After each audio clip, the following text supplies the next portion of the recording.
Hi, Romas. Thank you so much for joining us this evening. And first of all, congrats on your big premiere, You Can't Escape Lithuania. It's your, as I understand, fictionalized version of your own life in your country, and it had very fancy premiere at New York's Bushwick Film Festival last week. So it's obviously a very moving story for a lot of us queer people coming from Eastern Europe, and we can all, relate to it in a way that we're living in countries that do not accept us or do not grant us equal civil rights, or in some cases even equal human rights. But in your specific case, why do you want to escape Lithuania? Okay, well, hello and thanks for having me.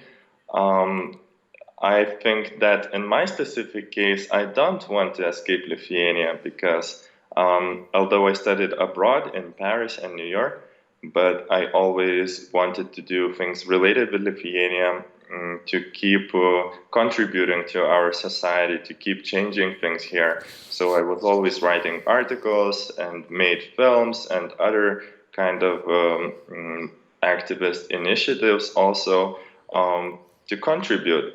So it's not really about my wish to escape Lithuania. But of course, I think the title of the film can be understood metaphorically. But also the film is a road movie about a kind of fictionalized version of myself, yes, a gay filmmaker from Lithuania who is helping his friend, an actress, to escape Lithuania after she kills her mother and steals her money. And also he takes his Mexican boyfriend along for the ride. So it's also about their road trip, which is a crazy queer road trip. But when it comes to Lithuania or any other country in Eastern Europe, we're struggling actually to tell those stories about civil rights and equality to the outside world. Because let's be honest, people don't really care about such a small countries like Lithuania, or in case even in Ukraine, people don't really actually even follow developments when it comes to civil rights in this part of the region. Still, it's very important to kind of translate to this message. How do you do that actually? And again, the success of your movie and during festivals is one of the signs that people actually, do they even care about this part of the region?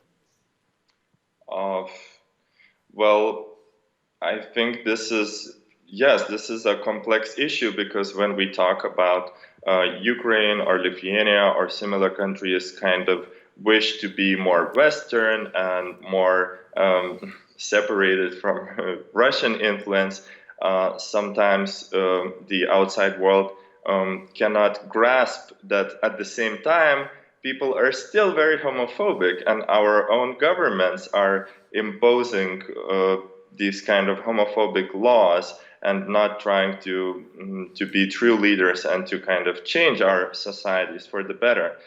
So that is a complex issue that I think, yeah, probably it's difficult to make people understand. I think all of my films deal with these subjects in different ways, but at the same time, well, a film is a work of art, and for me, its primarily goal is not to educate people. I mean, it's also a dramatization, a work of art. And I see my films as political. I see all films as political, actually, but some films can think about their politics, some do not think about their politics. I do think about mine.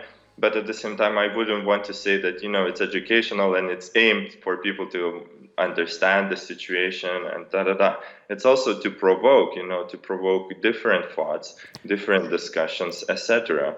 Well, you're not the only one, and I want to point out this NBC News feature that was published a couple of days ago, last week actually, on the whole Baltic queer art, and it's growing small wave but growing wave of artists who actually want to provoke the debate about the equality in this region, because in times of growing Russian aggression, and when this issue of Russia being Lithuania threat is being politicized so heavily in countries like Estonia, Latvia, or Lithuania, we actually oversee things like the situation with anti-gay propaganda law in Lithuania, which is absolutely similar to the hated Russian law.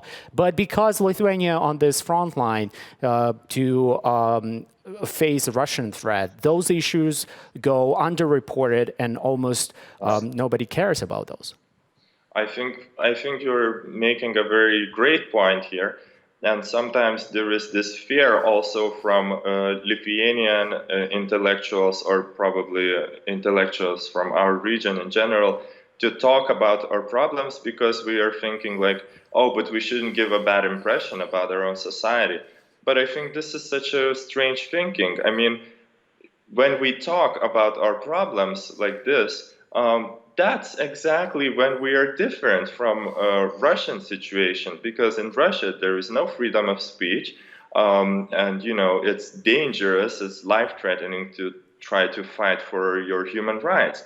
And that's exactly where we are different, is that it's not that we don't have those problems, is that we can talk about those problems, we can try to solve them, and I think we should all value it very much. So in that sense, for sure, I try to contribute with my films and my more activist initiatives to this discussion, this outreach. Well, I want to finish on a bit more positive note, and unfortunately, Lithuania has the poorest record on LGBT rights in the whole European Union. But you've been also publishing some books, and the last one you actually published the book with the title "Lithuania Comes Out: 99 LGBT plus Stories," and the interesting thing about this book, and profiles a lot of queer leaders or queer people in your country, but at the same time, the interesting point that you made during the presentation, saying that things like that, publishing a book on the queer life or being an openly gay person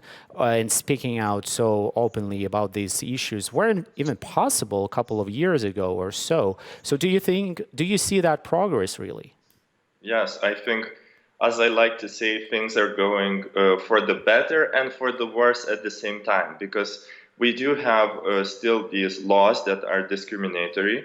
We have new homophobic initiatives. We have politicians and public opinion leaders who are being openly homophobic, and that is really bad. But at the same time, we have more and more LGBT people coming out, speaking up for themselves, fighting for their rights. We have Baltic Pride that was more successful than ever this year, with attracting a few thousand people and really not a lot of haters this time. We have quite progressive media, I would say, that also supports this pro-LGBT discourse. We have more and more celebrities speaking up. So I think I'm a true believer in this kind of societal change, how to say that. I believe that it has to come from the society itself. It has to come from the people themselves. It doesn't have to be something, that probably, European Union, structures like impose on us equality or something. No, I think really we need to speak up and speak more. And of course, it is easy for me to talk because I come from a privileged background, from an open-minded family, etc. But I am very proud of all those people who joined our book, and it's 99 people, and they come from very different backgrounds, from smaller cities, from very difficult situations, but they also choose to speak up, and that is really awesome. This is actually the book. So there are so many stories, so many different faces, and I'm really proud of our community. It's awesome. And we need to continue on this path, and then everything will be all right one day. Well, there's a long way ahead for queer community in Eastern Europe, but thank you so much for joining us, and thank you for your bold, badass art that you keep pushing for boundaries in the region. Thank you. Thank you so much.